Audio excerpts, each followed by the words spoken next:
Hi, you're on the Reddit Confessions channel. Let me tell you what happened yesterday. I was dragging a broken lamp out to the curb, still in my slippers, when a blue sedan slowed down in front of my mailbox.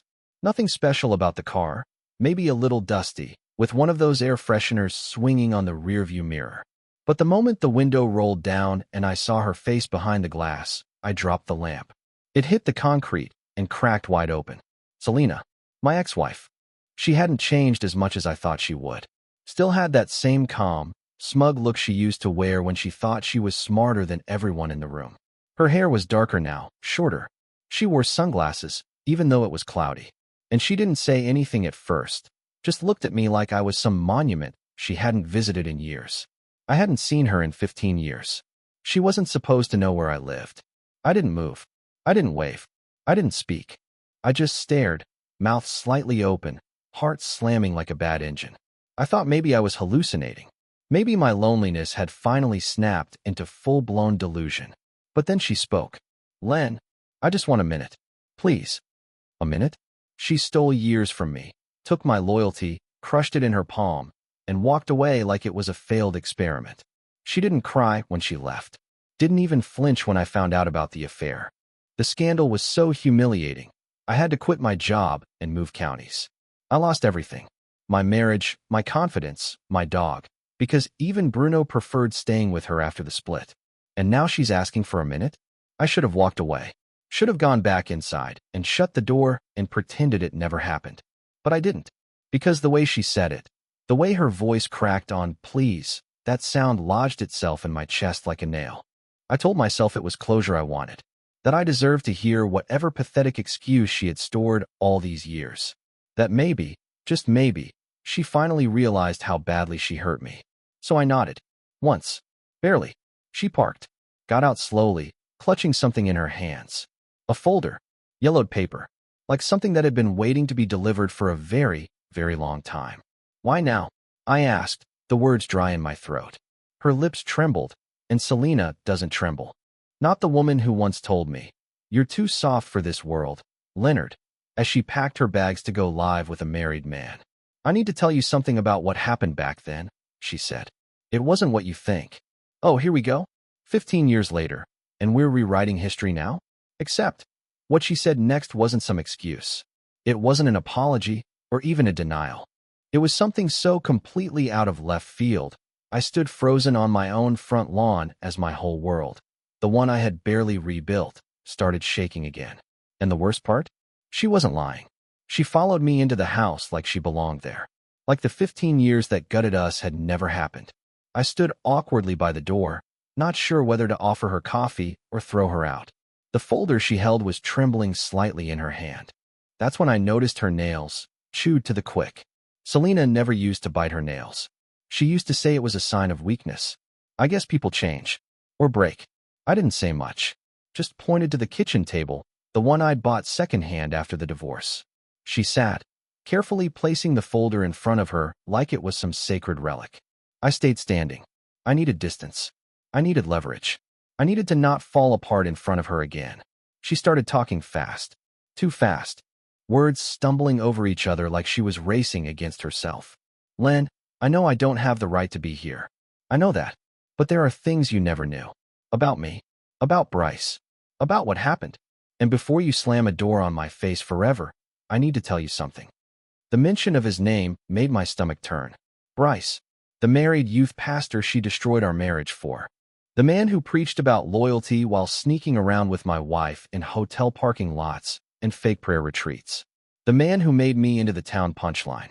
I felt my jaw lock, my fists clench beneath the table. But I stayed quiet. I wanted to hear her out, if only to confirm that nothing she said could ever justify what she did. She slid the folder toward me. "It's all in there," she said. "Every letter I wrote to you, but never sent. And something else. Something I was too afraid to tell you back then. I didn't reach for it. I was pregnant, Len." Those 4 words hit me harder than the affair itself. I almost laughed, but the air caught in my throat. "What? 16 weeks when I left. I didn't tell you because it wasn't yours." Silence. Cold, thick silence. The last time I felt my ears ring like that, I was in a car crash in college. My vision blurred. My throat burned. And still, She kept going. But he made me get rid of it. Now I did laugh. A single, bitter breath through my nose. And what? You want me to feel sorry for you? She looked down at the table. No. I want you to know why I disappeared. Why I didn't fight for us. He promised me everything. Then he backed out. His wife found out. His church threw him out. He ghosted me. And I had nothing. I was too ashamed to call you after everything. I stared at the folder. I didn't want to open it. But something in me, the broken, bruised part of me, still wanted answers. I picked it up. I opened the folder like it might bite me. The first thing I noticed was the smell, old paper, maybe perfume, maybe memory. There were at least a dozen envelopes inside, all sealed, all addressed to me in Selena's sharp handwriting. My name looked foreign in her script now, like someone else's identity. There was also a thin black and white photograph of her standing outside a clinic I didn't recognize, holding her stomach, looking small. She wasn't smiling. I think that rattled me more than the letters. I didn't know where to start.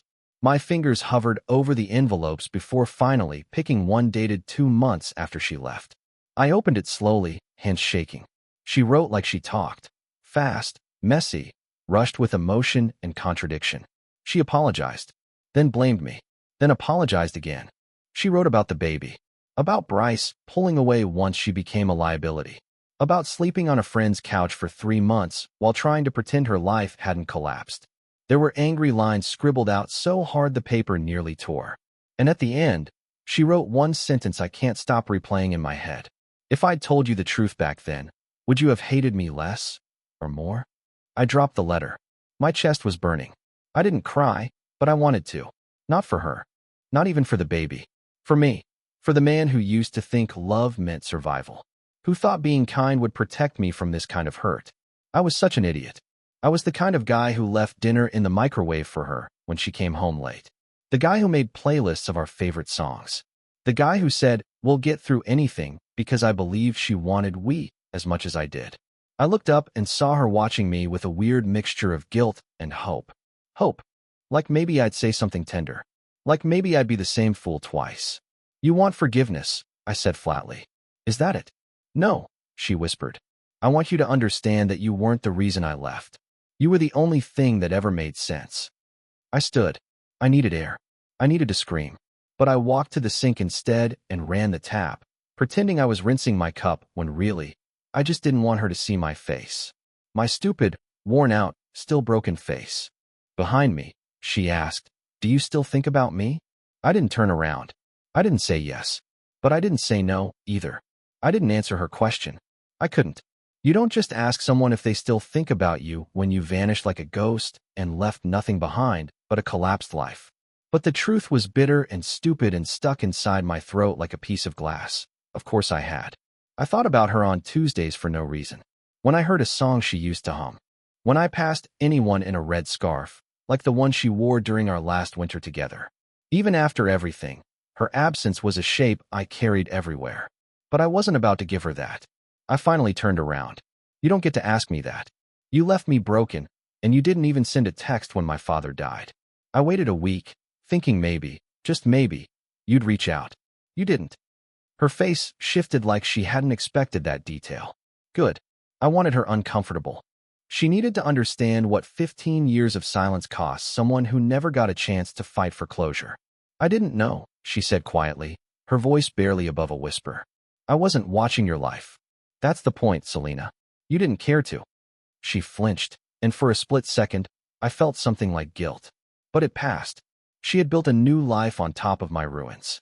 I'd seen pictures, back when I still occasionally searched her name online like some kind of masochist. Selena smiling at wine tastings.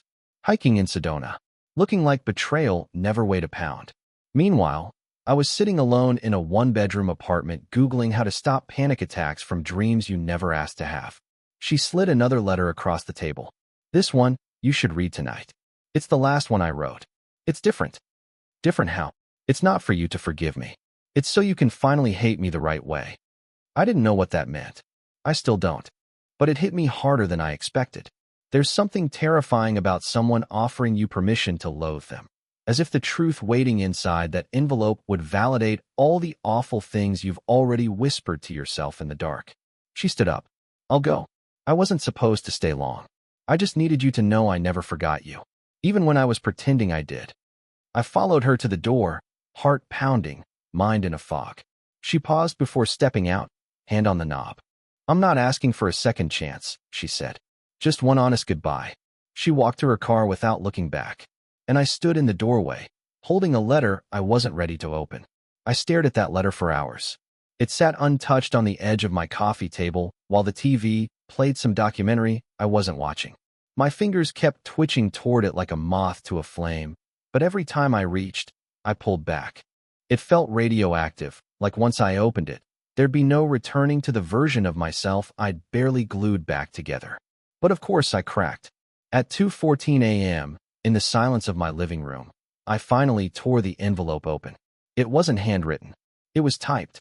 Cold, neat, almost sterile, like she wanted to remove herself from it emotionally. But what she wrote was anything but detached.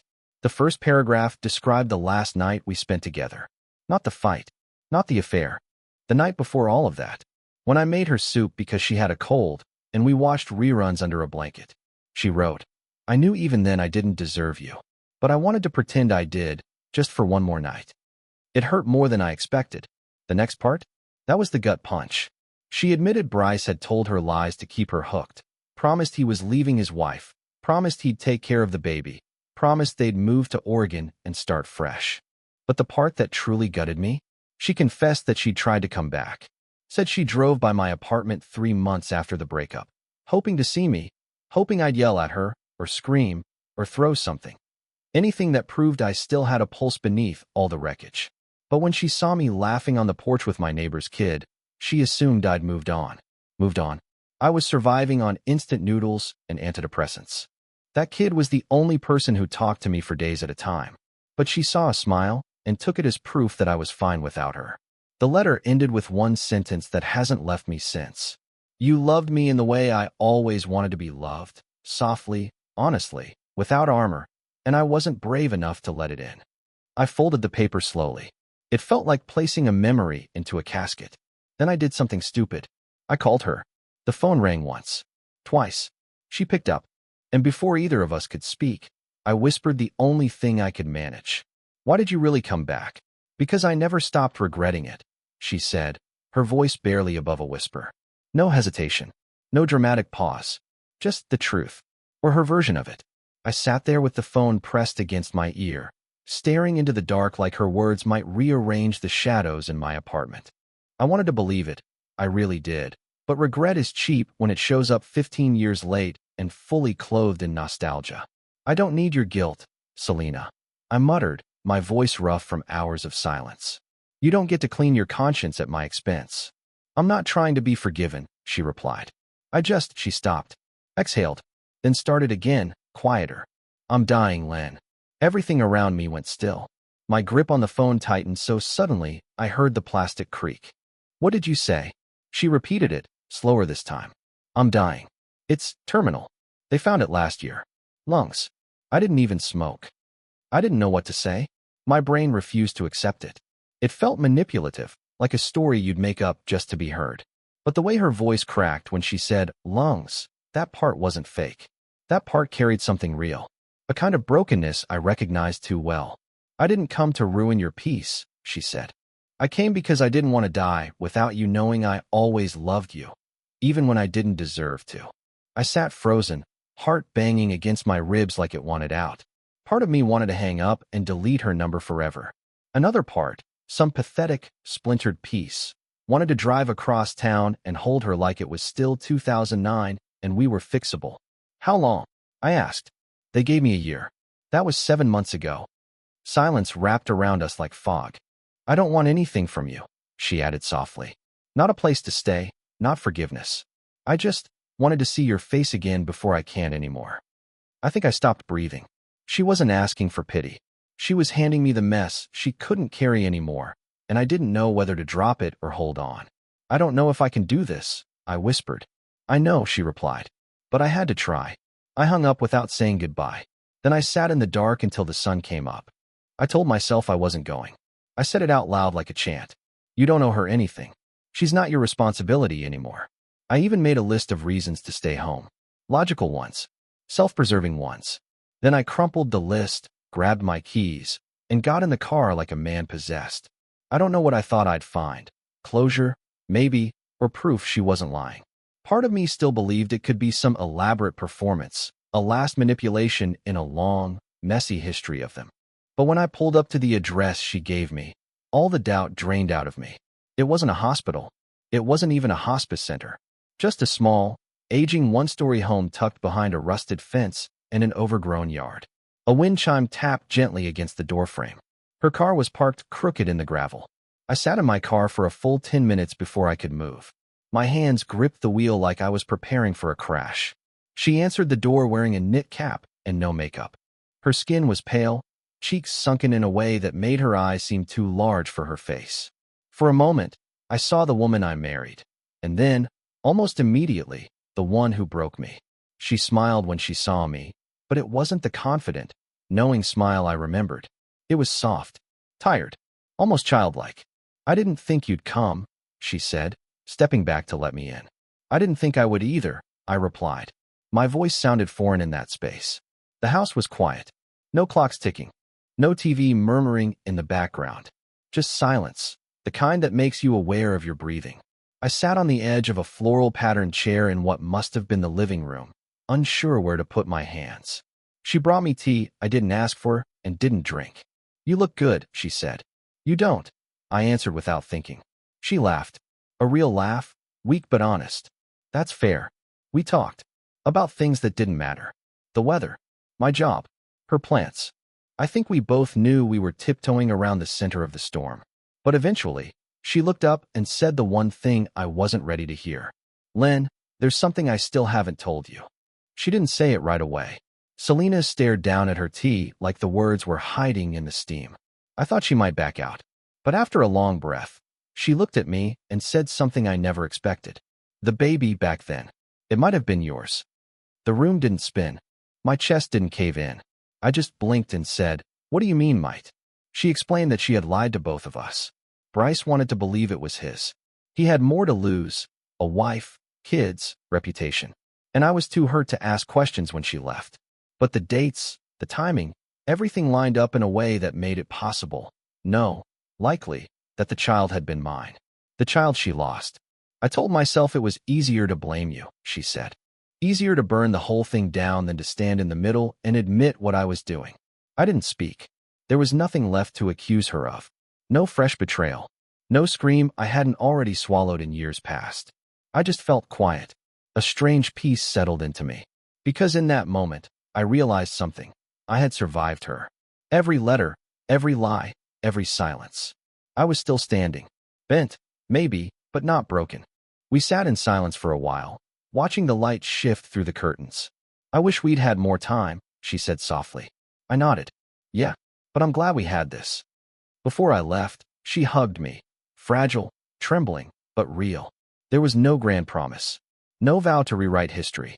Just two people meeting again at the edge of their story, older and wiser and human. 2 weeks later, she passed away in her sleep. At her request, I was the one to scatter her ashes. She'd left a note asking me to do it at the lake where we used to camp when we couldn't afford hotels. The place where we once carved our initials into a tree and swore we'd never lose each other. I found the tree. The carving was still there, weathered, but visible. I ran my hand across it and whispered, "I forgive you." And maybe for the first time in years, I felt free.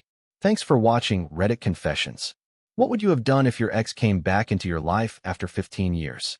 Do you think Len made the right choice in the end? Share your thoughts in the comments, especially the moment that surprised you most in this story. Don't forget to like, subscribe, and hit the bell. We've got more real, raw, and unforgettable stories coming your way.